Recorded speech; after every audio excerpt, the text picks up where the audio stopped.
Hello, everyone. Hi. Hi. How are you all? Good. Cold. Hi. Where are you that you're cold? Raleigh, North Carolina. Oh, yeah, and you're getting more snow, right? Yay! Although this time it's going to actually be snow. We really had sleet and freezing rain the last time. Now we're supposed to get the fluffy stuff because Oh, it's bitter. Like we've been in the teens at night and our highs mm, luckily have been above freezing. Like they've only been like 34. yeah. It's brutal. You're in New York, right? Yes, it is so cold. Our house is at like 70, says the thermometer thing, Mhm. but it feels like I'm freezing. I don't know how to explain it. I just know that I'm so damn cold. Ditto.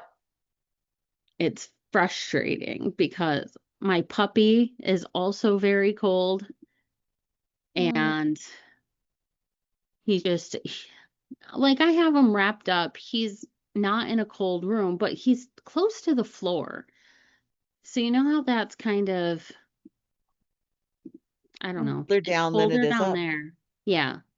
So I feel bad for him, but I've got him with a little hoodie on and I mean, he's just so cute.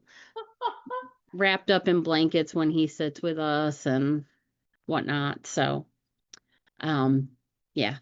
And I don't think we're getting too much more snow. We have about a foot and a half. And just so you know, for the puppy's point of view, he absolutely loves the snow and like runs out in it and jumps around in it. And we have to like make him come inside because he loves it and doesn't care if he freezes to death. So he's a puppy. He's not that bright. Um, So, hello everyone. Kristine Kukich is joining us today. My good friend Kristine, I just love her. She saved me in Boston last year, and she's here to teach us and talk about how she used Salesforce for creating a business case to eventually buy a tool. And I've had several people reach out that are like, "Hey, is this being recorded? I need to see it." So I'll let you take it away, Kristine. Awesome.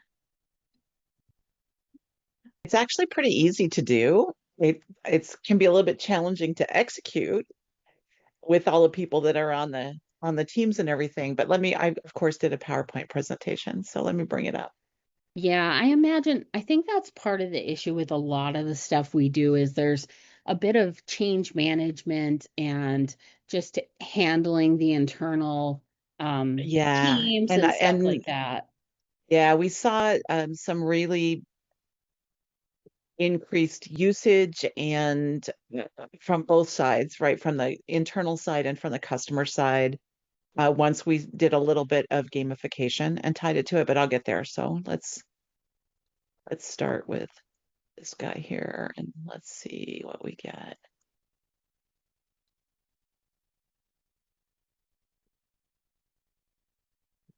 And I think I need to turn them around, right? You guys are seeing.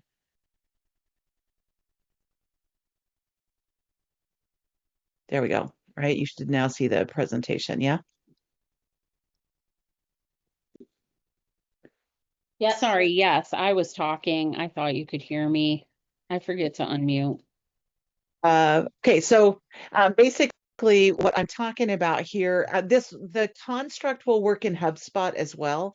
I actually had a coffee one afternoon a couple of weeks ago with a guy who was a HubSpot dude, and I was talking him through this, and he said yes, the construct is the same in HubSpot as it is in Salesforce. So for those of you who are in that world, recognize that this is not just specific to what we could do with Salesforce, but it does give you an opportunity to uh, expand, right? Depending on whatever the tool is that you're using. It's just really a matter of uh, creating and understanding what happens in Salesforce with standard field usage and what's already available in Salesforce that you may not be able to see, right? It may just be a matter of saying, turn this on so that we can track it and keep up with it. But Salesforce has a ton of existing fields that will help you manage the process itself from the account level, right, where it has all of the account details, including things like their customer health score, right, and whether or not they are referenceable, right? So usually in our contract, it says, would you be willing to be a reference for us? And they say, of course not.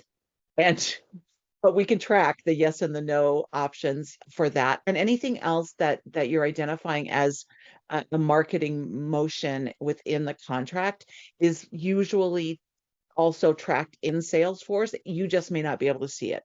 So it just maybe a matter of saying, I need to see this so that I can do the work that I need to do and work with it. So there's the standard field idea, and then there's the custom field creation. This is where I actually ran into the most problems in terms of just getting people to understand why I needed to do it so that I could get the information that I needed in order to be able to do the things they wanted me to do.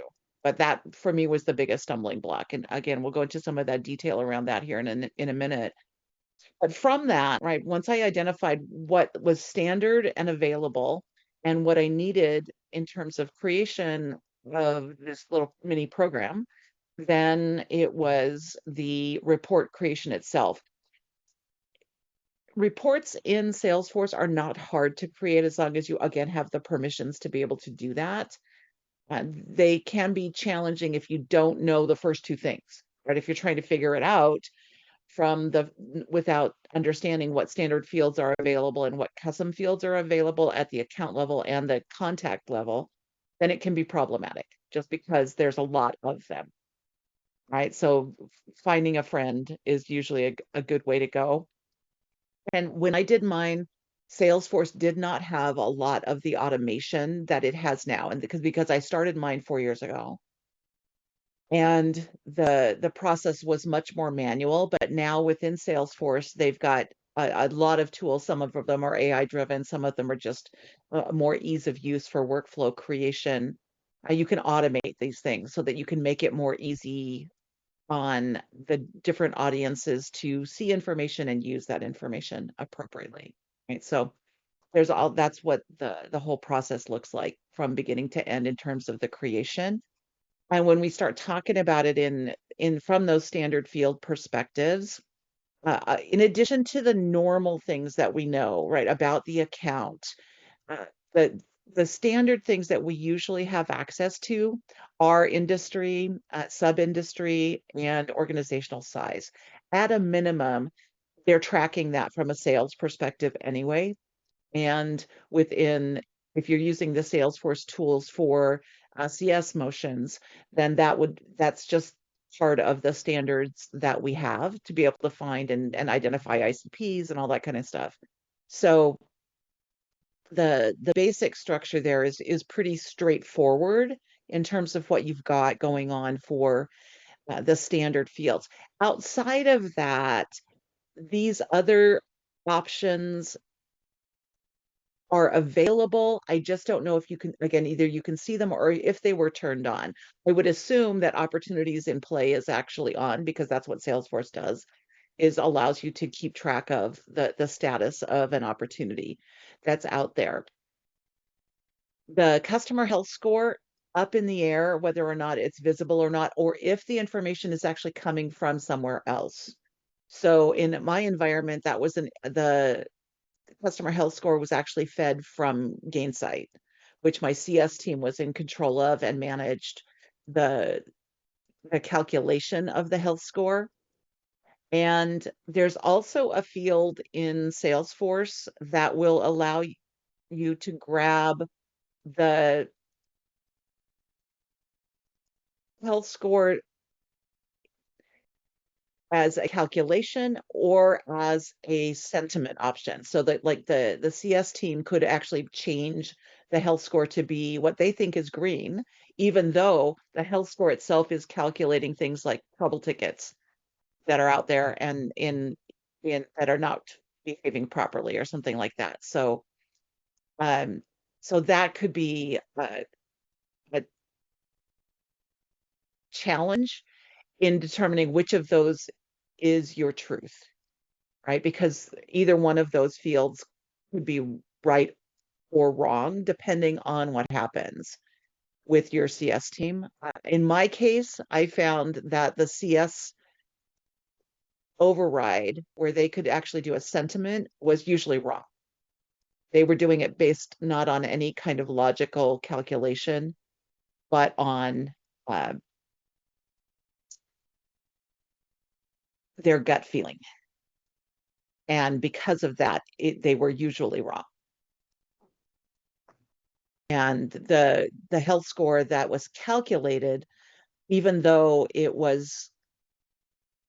had more data behind it, it was but more correct in terms of me trying to get at this for particularly for references, but even for use cases when I was trying to get somebody to do a case study with me. Kristine, can I And ask a couple questions? sure. As I'm looking at this and it says standard fields, is this what I need the like Salesforce admin to add for me? Exactly. Yeah. And You then need to make sure you can see them. Yeah. would this be on the customer account or Uh, somewhere else? Opportunities in play is a connected set of fields that are associated with the account. But yeah, they'll all show up with the account. They may also have dropped down into the contacts. So some of these fields may feed into a contact list, into a specific contact record in Okay. Salesforce. Okay. But And for the so, most part, they're at the account level. Yeah. gotcha. Okay. Just trying to remember when I was at Demand Base and getting things added into Salesforce, it was we only have so many fields that we can have on the customer or on the contact level. So that's probably a little bit different. But um trying to understand the language to go to these teams and what to say to them so that we're on the same page. Yeah, and it's pretty straightforward in terms of the ask. For me, the one of the hardest things was getting on the meeting that where the RevOps team primarily focused on what was going on in Salesforce. I didn't have any problem finding the person that I needed to talk to in terms of making the changes, but he could turn them on and off and give me access and do all of that, but he couldn't really do that without approval. So Gotcha. finding the team that would not freak out when they saw the new, because we actually created a new section on the record, on the account record for acts of advocacy. So it was visible to sales and to anybody that was representing against the contact or the account, so that they would be able to see exactly what happened. And it looked just like an opportunity list. It was just acts of advocacy Gotcha. instead. And they let me get that in there, but it took a while for me to be able to explain to them what I was looking for and then be able to create it, because we did have to get a couple of custom fields, right? We did have to go ahead and say, let's talk about what we're looking for when we want to do the research, right? And what are we going to use that information for? Initially, it started primarily as just references. Somebody wanted to be able to say, I've got a new customer, potential customer, and I want them to talk to some existing customers in this space, whatever that looks like, right? The industry, sub-industry, size, geography. You may include geography if you're completely global. And so we actually created a new field in Salesforce, a custom field. And that's again, terminology wise, guys, I'm not sure where you all sit with this these days, but custom fields are traditionally things that don't exist natively in the tool, in this case, Salesforce. And we need to create them outside of that along the lines of an existing type of data that's going to go in there. So for me, creating acts of advocacy became a pick list.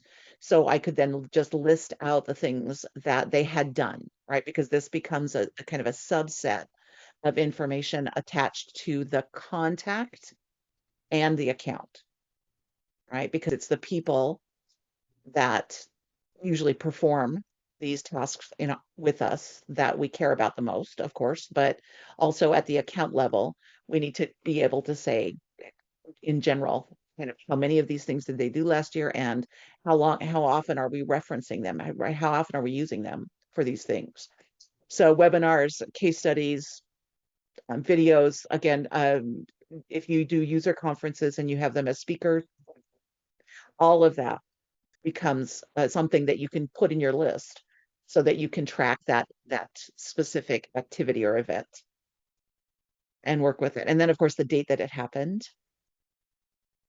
so that we can do some math, right? We need to be able to do a little bit of math, usually a little bit later on as we talk about creating the report for this. I got some questions. I don't have the chat up. Mary, is there anything I need to address? Yes. So Okay. first, we wanted to know, will you share the slides after? Of course. Okay, that's a good one. Do you track each individual activity? I do track the activity at the contact level, and it rolls up then into the account level. Okay. So that I And can see if somebody is much prefers being a reference, they never have done a webinar, right? right, Or I can see if they've been showcased in my customer of the month, right? For me, that was an active advocacy because we leveraged that content and it was basically just a short video opportunity for people. They answered 3 questions: who they were as an organization, um, why they picked our tool for their organization, and what they saw as progress in the next 18 months to 2 right, years, right? So that allowed me then to take that content and parse it out in different ways, both as video, as the full-on video that was available, or as subsets of that video that we could use in social media and stuff like that on the right. website, And right? did you need them to create that entire pick list? Yes, yeah. Once we decided Okay. exactly what we were going to track, what we wanted to be able to track, then that was a brand new field, and then we gave them the items to include in the list and told them what order we wanted them to be in. Is it Okay. alphabetical? Is it by what you consider to be something like an order of importance? It's up to you guys. I mean, you can tell them which way how you want it to appear when somebody brings up the list. You want the most frequent ones to be at the top, kind of thing, or not? Yeah. Rachel asked, did you track permissions for assets created in there? For which ones? For assets created. We could, yeah. I didn't do it initially. I did it later. It was a secondary step because I didn't think of it in the beginning. Okay. And Wendy says, I'd love to see how you track each activity on the contact record. Oh, we created a new section on the contact record, just like an opportunity is tied to can be tied to a contact, and it just showed up as a new section on the contact record at the bottom, and it was collapsed by default, Okay. And right? And then so how difficult was it to work with your Salesforce team? Did they have a lot of other once, work or? yeah, we were low on the priority list for them in terms of the work that they needed to do, but it wasn't hard, and he kept me in the loop all along the way, so I would be able to know what was going on. And once we got the initial one done, it was pretty easy because he gave me access to create the report that I wanted. Well, I ended up Yeah. creating 3 separate reports, um, but once he got the data there, and we were able, the fields to put the data in this case, right, with the custom fields, it was much easier to go in and do the rest of that work because I had control over it and what was Yeah. happening. And Would you say that it would help? I wonder if AI could help you, like help someone generate this, but like help you create like your business case and like Yes, layout, yes. Now I everything you would, need. right?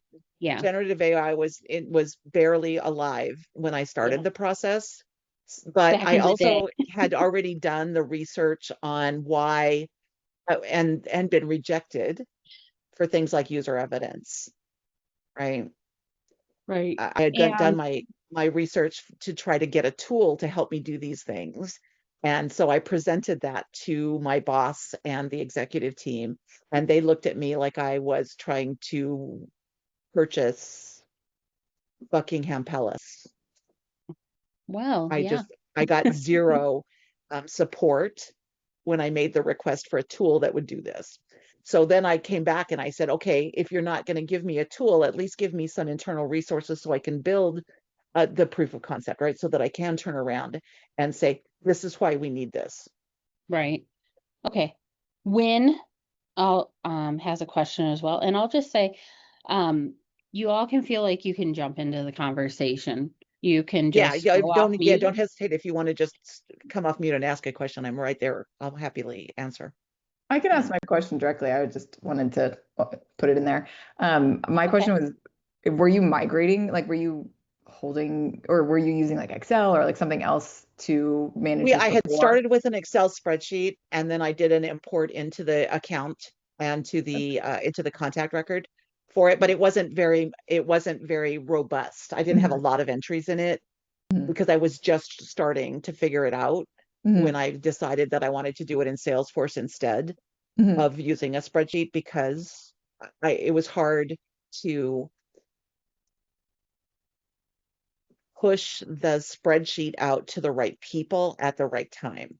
The mhm, automation part of it was really still very challenging because we talk about too the ability uh to work with the workflow itself, right? So I'll go backwards a little bit because I did want to make sure that the CSMs knew what we were doing, that it mhm, wasn't right, that was I wasn't hiding that information even inadvertently, mhm, right? So that they would know that we were making contact with the customer contact for these particular types of advocacy. And that was really hard to do from the spreadsheet in Google Drive because we were a Google shop there.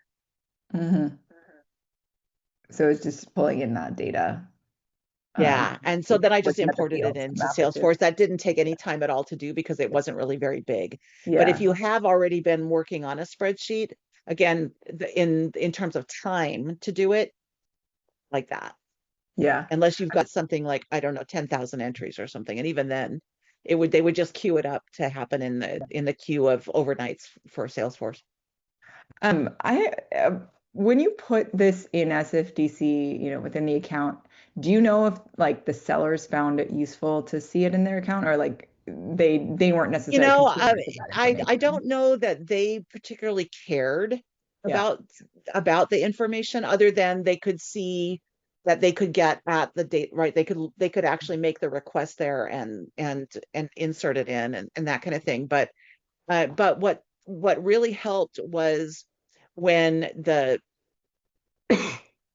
executive team needed to be when I was proving my case at that point, I could then show them what was happening and how it was visible and how and what was happening from a tracking perspective. So I could create reports that would say we did 37 acts of advocacy over the last 2 weeks, and in those there were 2 webinars and 25 reference requests that were solved, right? Mhm. 25 requests that were solved, and from that, we now have these people as steps up to the next thing that we might want to do Mhm. with them, right? Like a white paper or Yeah. some kind of long form case study or short form case studies or videos of some kind, whatever we want to be able Mhm. to do, because we can look at that and we can say they've already shown interest in one type of advocacy. Maybe they would be interested in doing a second type of advocacy.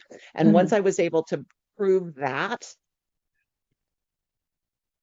it we were it was more like we were recognized, right? Mhm. Like they were seeing for the first time Mhm. what we could do, what the Yeah. possibilities would be if I had a tool that was even more than just this.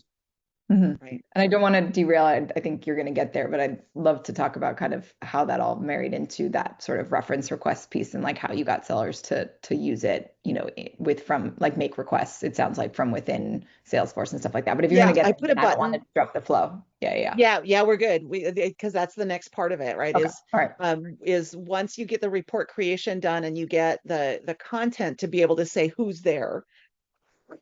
So, sorry,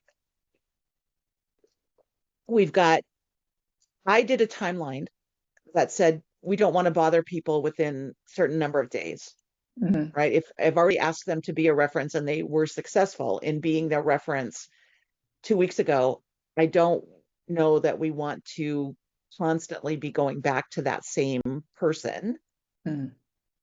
on any kind of weekly process in particular, but we put a date range on it. I started with 90 days and everybody said, no, you can't do that. And so I put it back to 45 days, which is what I wanted in the first place, but I knew they would complain. So I intentionally asked for longer. So they would think I was compromising when I went to 45, but uh, which is kind of cheating, but it worked because we did get a All right. 45-day kind of Right. moratorium on the type of advocacy. So basically, if I was looking for somebody to be a reference, the list would not return anybody who had already been a reference in the last 45 days. But if I was looking for someone to do a webinar, I could easily get them to do a webinar. And we had talked, right, as we were trying to figure out what to do next, about maybe doing point scoring for uh, the type of reference activity, so that we would say anybody that has an X point score is somebody that we want to do a webinar, right? Or that we want to be a speaker at our conference, or that we're looking at them to potentially maybe include somebody on a cab, right? Or the elevation of gamification and stuff like that. So yeah. Does that answer it, Wynn? Yeah, but I Okay. also I have like some more detail, but like Okay, go ahead. where did that button sit and In the like what? section on the contact record, or in the section on the account record. So was it like on the front page there that they would see like It is would, it yeah. like the For us, it reference would have been or on the reference front page, request? but it's past the scroll. Our Oh, section was past below the the scroll. scroll. Okay. Um, how did you have to do a ton of enablement to get them to use it? Like, or did something exist I prior? did initially, but I was doing it as one-offs because I wanted to get some champions first. Yeah. So I took my favorite salespeople and said, look at what I can give to you and look what you can do. I want you to test this for me for 2 weeks. Mm-hmm. And then once I did that, I was able to get on the sales calls, and we Mm-hmm. did it at their normal sales enablement. And we did a couple of presentations at the sales enablement calls. And then I did a recording specifically for them that resided in Seismic, so that they Mm-hmm. would have it as part of their standard sales enablement activity. Mm-hmm. And then that anytime they brought on somebody new, or they moved a BDR or SDR up into a higher role in sales, it was kind of their required learning opportunity at that point. Mm-hmm. But that's because that part of it came because of my background. I mean, that's one of the Yeah. reasons they Mm-hmm. hired me Yeah. there, was because I'm in customer ed too, and Yeah. I knew how to build all of that and push it out to them. So we Yeah. didn't have any No. problem with it. They didn't they Good. didn't art they didn't uh, push back in terms of learning about it. I still Mm-hmm. had a couple people who would never use it. They would call me and send me emails and text me in Slack and say, I need this. And I would say, did you make the formal request using the button? And they would say no. And I said, you need to do that, because that's how I track the requests that have been made. So go back and press the button and it'll automatically send me an email. Mm-hmm. Mm-hmm. But it did that What part. was the solution before this button? Was it just you? Yeah, I would get Slack requests and emails. Occasionally they would get a voicemail. Mm-hmm. And I said, if you do that, I mean, no, Mm-hmm. I have no way to track that you made the request. I have to put together a whole nother spreadsheet that says, and Jay made the request on Tuesday that he wants a Mm-hmm. reference for the. for Mhm. XYZ. And I said, I can't do that. You have to be more specific in your request, number one. Mhm. And you have to be more detailed, and you have to give me a way to track the fact that you made the request. Because Slack isn't letting me count the number of requests that you guys do through DMs and in 12 different channels on the site. It just doesn't Mhm. work for me. So I'm not going to do it for you either. So suck it up. And for a couple of them, that conversation worked. For a couple of them, they didn't care. They honestly Yeah. didn't care. They just still did it their way, and there was really not much I could do about it Yeah. at that point. I did always let everyone know. So as I was as I was starting my reporting process around it, I was tracking the number of requests and the number of transactions. And I would say, and still 6 of these transactions came in as as a Slack request when they shouldn't have. Mhm. Now there's an integration to Slack, Mhm. right? So I could build it in as a Slack option. Mhm. But at the time that I was doing it, that didn't happen. That didn't exist. So now they're like with like it goes direct to SF, like that's an SFDC Slack thing Yeah, or yeah, okay. it's a Salesforce. Yeah, it's a Salesforce Slack connectivity thing. Okay, cool.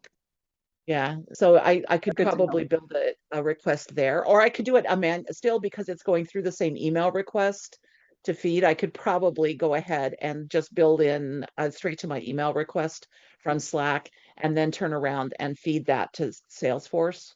Mhm.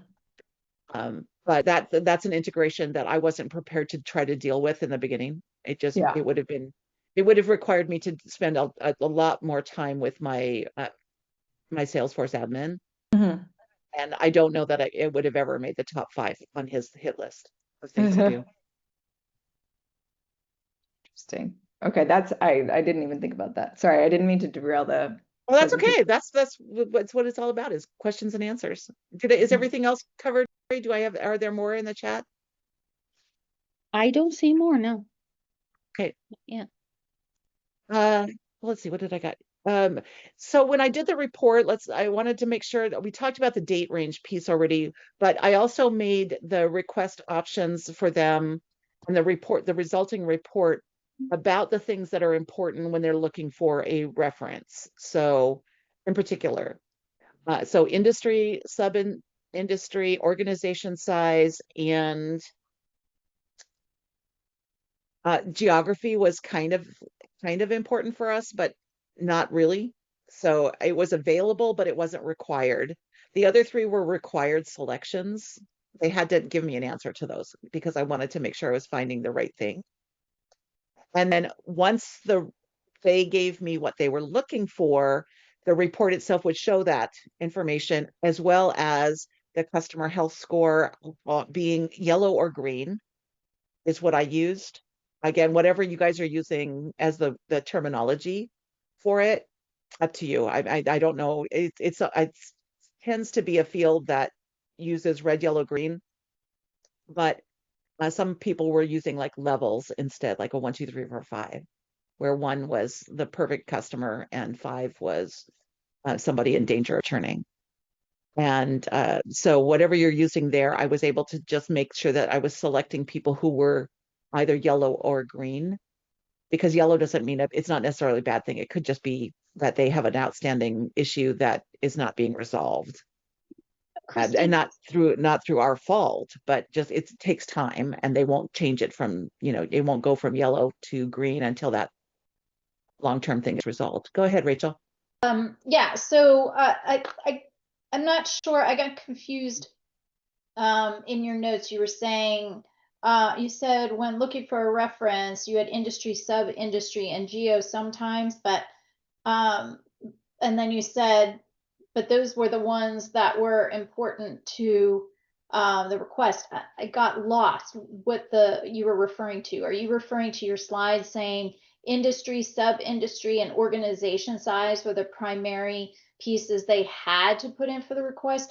Yeah, And then when they were asking for, if they were asking for a reference, I required them to give me that information so that I would be able to then to make sure that I was finding the right people for them based on that. Okay. And then the other question was, didn't you run into certain things? I don't know what company you were at, so apologies.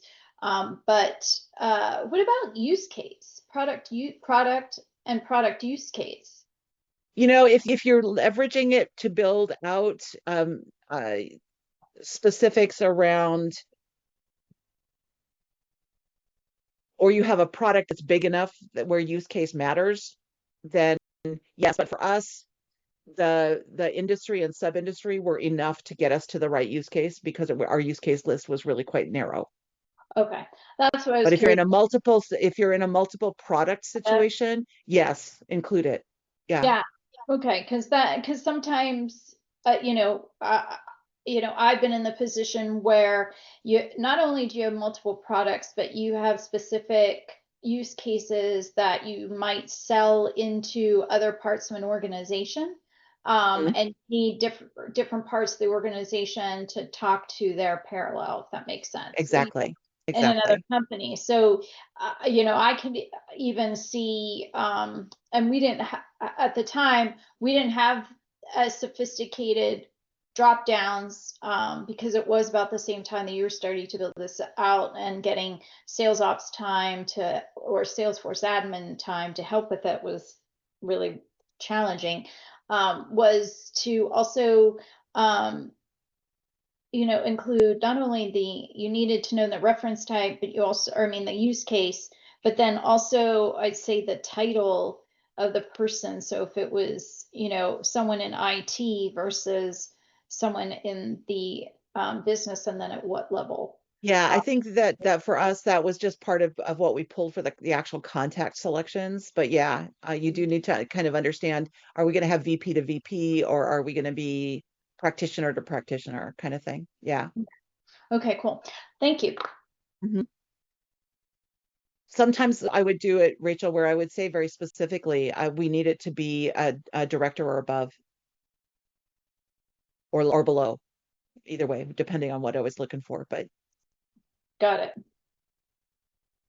And sometimes they wouldn't know when they were making the request the first time. They wouldn't Like when they understand. submitted it originally, like when they hit the button and filled in your top three, was there a write-in blank if they had a question There or? was a comment. Yeah, there was a comment field that I put in the request form so they could give color. Okay, some kind of background, right?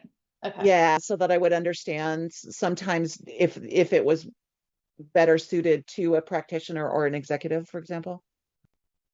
got it. Thank you. Because sometimes they wouldn't know. They truly wouldn't really they wouldn't have an idea. They just knew that they needed the reference yesterday, Of course. It's right? always yesterday. Right. So yeah. My quote So one time was, so what were you doing yesterday? exactly. Like, okay, why am I only getting the request today? Anyway, I don't I know. mean, I only did that with friendlies. I would, obviously it was Right. being, But still, there's nothing that says you can't give them a little bit of grief for trying to put pressure on you for something that's not your responsibility in the first place. yeah, luckily, everybody there was the statement of, your emergency today, something about, just because it's your emergency today doesn't mean that it has to It's become gone. my emergency. Exactly. Exactly. Yeah. And for the most part, as I said, I only had a couple of guys who really didn't care. They were going to do whatever they were going to do anyway, and as long as they kept bringing in money, go run, do you. But Sure. that Exactly. doesn't mean that I still didn't give them a little bit of grief. Yeah. Right. So,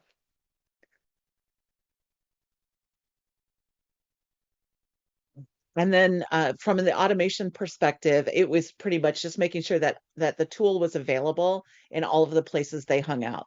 So I made sure they could get to it from Seismic. I made sure they could get to it from within the contact records, within the account records, and within an opportunity record.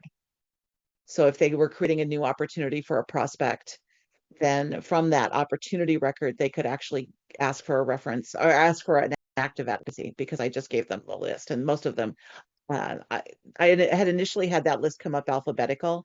And I discovered that reference needed to be at the top. So I changed it to be kind of like most used to least used instead. So that was part of like as they opened a new op in Salesforce, one Yep. of the things they filled out. Was it mandatory? Nope. Okay. Because they didn't always know they needed it right then when they were creating the opportunity. But I Right. wanted to make sure that it was easily available in all of the places they hung out. So they didn't have to go Yeah. look for it. Yeah. Because what I discovered is if they have to go look for it, they won't. Mm-hmm. That's so funny. A question about that. If they didn't fill it out, did you, I'm just sort of starting to think about this. What stage of the buying process would they search? Like, especially for a reference, but for other things as well. Did you see like stage one, you kind of like early stages, they were more looking for like some quotes and some case studies, and then like as it got closer to, Yeah, when they got purchase, it closer was reference? yeah, later stages were where they wanted references in particular. The Mhm. other content uh, was hard. I didn't have the searching capability for the other types of content, only if we wanted to, I would track that people did it, right? So if we Mhm. did a use case, I would go back, or a case study, I would go back in and list the case study against the contact that would roll up to the account so that they would know that there was a case study by that particular customer. But when they made a request, uh, they were mostly making requests for references.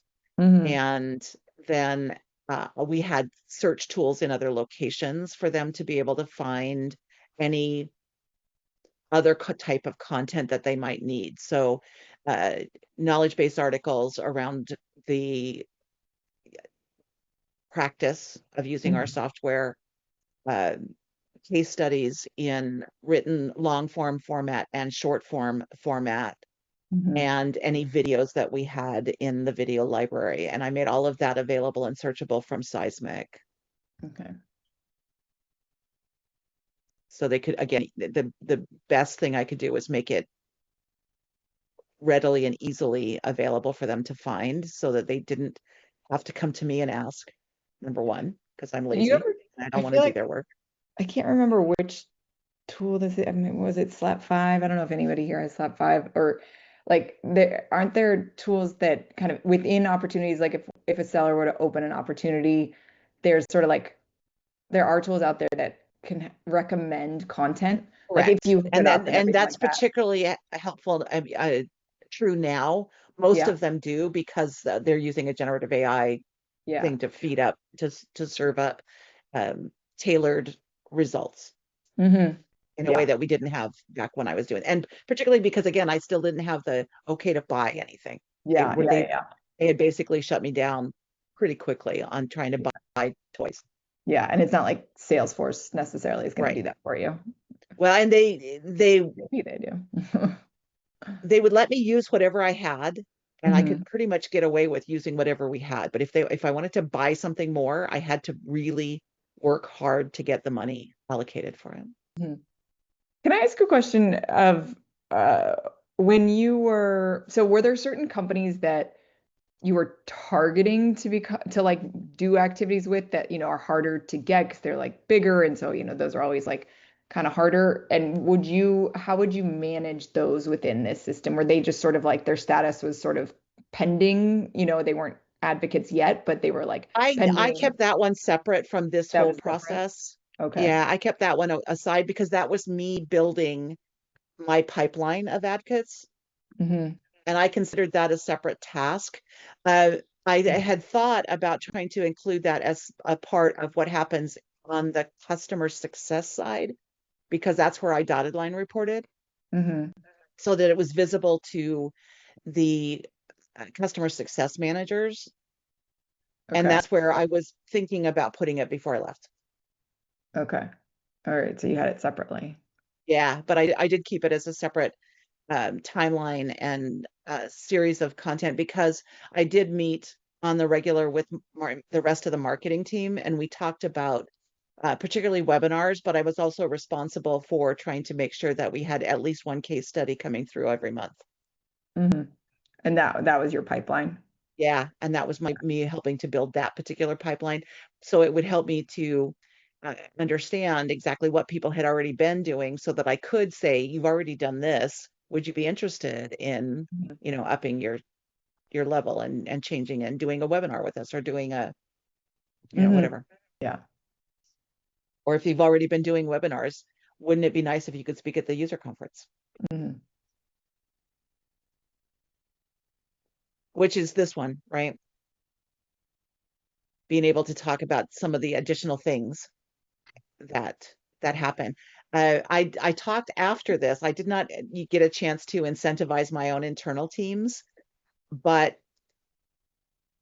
I did talk with somebody after the fact who went ahead and once they initiated this process similar to this, they went ahead and they gave basically awards at their events, RKO, whatever, SKO, and they would call out the people who were leveraging the tools and give them, in monetary incentives and peer recognition incentives, which I thought was rather a clever way to try to get the sales team to buy it to it. And then incentivizing and participation by customers. And I think some of you may have heard me talk about this before because Mary and I have talked about it a couple different times. But the whole idea was leveraging acts of advocacy as a way to get on the product advisory board. So each act of advocacy scored points and was gamified. And I was using the community to keep track of badging, but it would then go ahead and assign a badge. And once you hit X, it would elevate you in the different levels of gamification. That would then get you onto the product advisory board, which was a quarterly conversation with the product team. Was there a limit to how many could be on the product advisory board? Not initially. I didn't, it took a year for people to actually buy in, to get far enough in it that they could actually do it. So it was a lot of work because it wasn't just acts of advocacy. It was also G2 reviews and getting reviews in all of the places that we were trying to keep reviews up to date, and participation in other things. So it took a bit of work to get up into the right level, so we didn't have to cap it. But one of the other teams, Mary, they were the size of where you are now, right? Where there's a gazillion products and a lot of people. They went ahead and product advisory board by product so that they were able to shrink that number down again into something that was more manageable. But then the really large enterprise companies, I've had this conversation with the people over at Oracle too, is they went ahead and subdivided it so that they pulled the teams into smaller product segments, and then you could pick if you were the customer or the participant, right? The customer that was going to be elevated, they got to pick which product advisory board they wanted to participate in, but they could only do one. A question, Go ahead, Rachel. if I may. On that note, in previous experience, we found that the participants in our product communities and badging was at a completely different level than where our customer advisory board typically was, where the customer advisory board was typically at the executive buyer level and for strategic purposes, as opposed to the more practitioner level that would hang out in the community. So like doing that wouldn't have worked in that bigger enterprise. And we split ours, Rachel. So we had a customer advisory board that was executive based. And then a product one. Okay. A product advisory board that was practitioner based. Okay. All right. You hadn't said that. So just because of that specific thing. Okay. And we incentivized participation in acts of advocacy to be considered to be asked to join the customer advisory board, the executive board. Mm-hmm. Yeah, and usually we made that very clear in by the invitation. delineations. Yeah, it was usually by nominations from sales. Okay. And we made sure that everybody understood that acts of advocacy were a consideration in being nominated to join the executive board. Got it. Oh, okay. I mean, that's the system that I was accustomed to, but Yeah. that's nuanced compared to where you were describing things. So thank you. Mm-hmm. Other questions? No, I don't see any. We have 9 minutes left, though. This is a very good conversation. It comes up pretty frequently. I go through this with people in bigger groups like this. 3 or 4 times a year, we talk about it Oh, good. Well, in Can I different forums. can I send them here. ask if anybody is using any really wonderful technology partners that are integrated into Salesforce.com that help with the AI portion or with just making sure that the information that's being collected about customers is populated into Salesforce? So as an example, I'm not going to slam user evidence because I love user evidence, but in my previous role, we were trying to integrate some of the information from user evidence into Salesforce, but we were limited to like, I think 3 or 4 fields. So it just was really, it wasn't working out for us, but we were a really small organization. I found that I'm sorry, go ahead. Zapier was one of my best tools, Amy, Okay. because I could API from user evidence, which is a larger selection set than just a traditional integration. For some reason, I don't know why. But that seems to be true across many technology vendors, is that what they'll allow you to integrate through their standard integration is a much smaller pool of content than it is if you use their own API to get at the information and basically build your own integration. You get more access if you do it yourself, basically with another API tool like Workato or Zapier. Or again, there's more tools in the toolkit now because of AI. Right, right. And Wendy has a very good question. Did this lead to you justifying the ability to purchase a tool? Yes, I actually got, after a year and a half of doing this, I did get finally the approval. I didn't get to buy the tool before I left, but I did get an opportunity to, they did approve the purchase of a tool, and I was just getting ready to start re-interviewing vendors. So I considered it a huge success.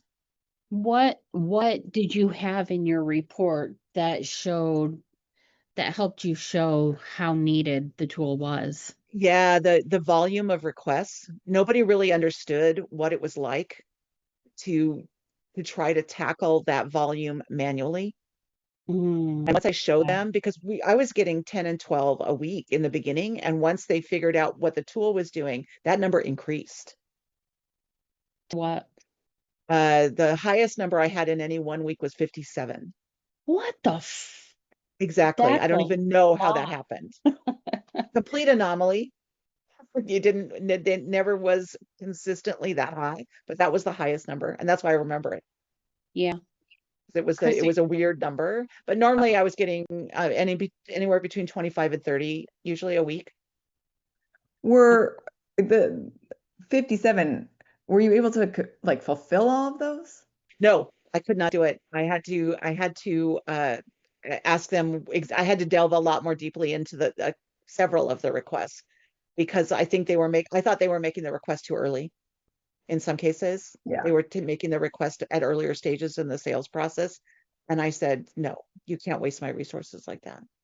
Did Yeah. you give them guidance on like must be, staged? Yeah, it did. There were maybe 10 of them that were just flat out, just crazy, stupid requests in my book. You can probably do that in Salesforce, right? You can kind of in the field input, if they put in the opportunity ID and you see it's like a stage that's too early, you can like Yeah. deny the request, I imagine. Yeah.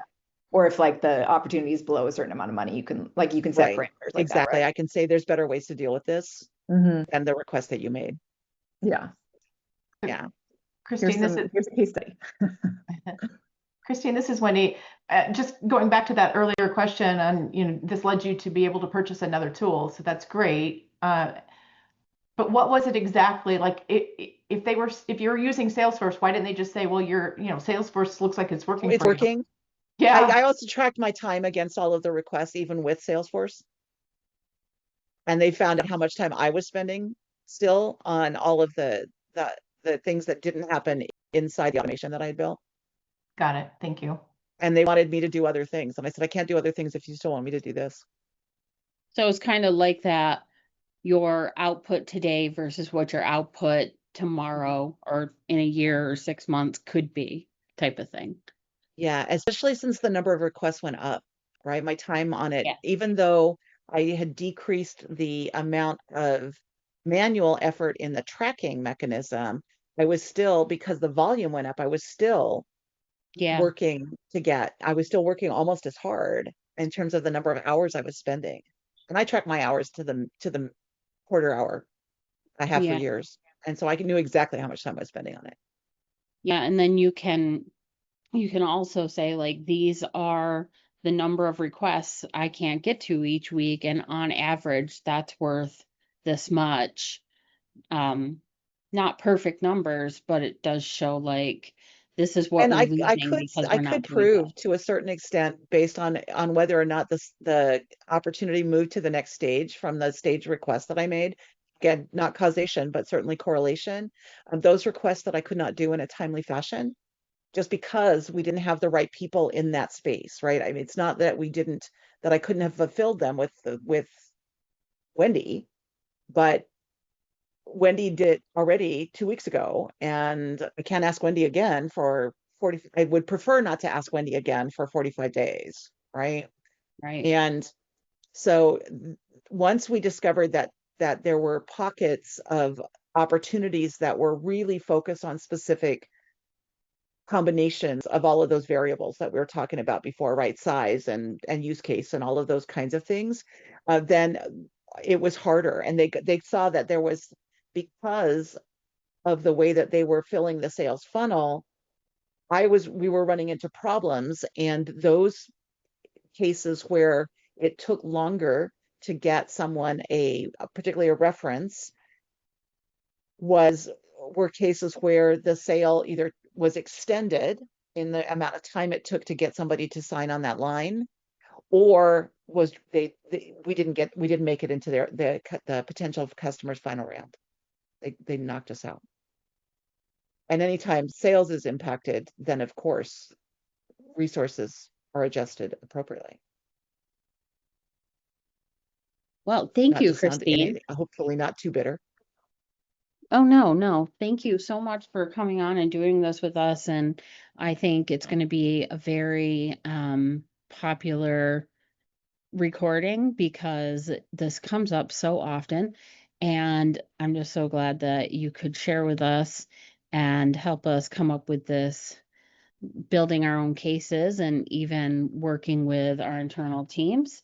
Everyone, for next week, we have our first tech talk of the year. So come on, let's discuss platforms and the technology in our space, and give each other feedback and helpful information to do these jobs.